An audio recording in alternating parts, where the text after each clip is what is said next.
барои сазовор истиқбол гирифтани наврӯзи байналмилалӣ дар шоҳроҳи душанбе турсунзода гулу бутаҳои ороишӣ ва ниҳолони мевадиҳандаyu сояафкан шинонида шуданд. рӯз то рӯз чунин корҳо вусъати тоза мегиранд.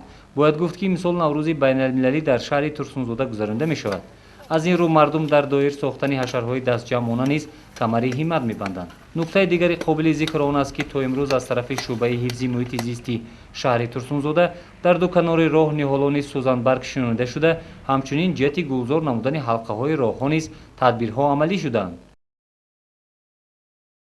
имрӯз 4 марти соли 2017 бахшида ба пешвозгирии ҷашни наврӯзи хуҷатсапай дар шаҳри турсунзода корҳои ободонӣ бо маром давом ёфта истодааст.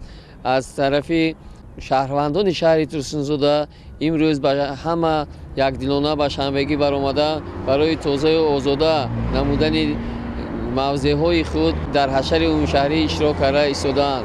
то ба имрӯз аз тарафи шӯъбаи ҳифзи муҳити зисти шаҳри турсунзода зиёда аз 2500 ниҳолҳои дарахтони сояафкану ороишӣ сар карда аз даромадгоҳи шаҳри турсунзода то ҷамоати деҳоти 10-солаги исқолият зиёда аз 2500 ниҳолҳо шинонида шудааст.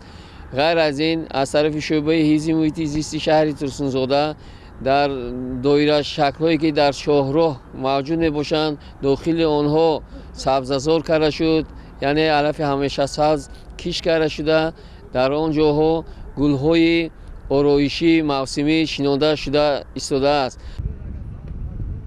ҳашарҳои дастаҷамъона дар шаҳр ҳоло ҷараён дорад. тамоми намояндагони касбу кори гуногун бо азму иродаи қавӣ баҳри зебогии шаҳри турсунзода саъю талош доранд. мардуми сарбаланду тамаддунофари турсунзода шаҳр бо доир сохтани чунин корҳои тозагӣ ва ободонӣ ҷашни наврӯзи байналмилалиро дар сатҳи баланди ташкилию фарҳангӣ доир сохтанианд.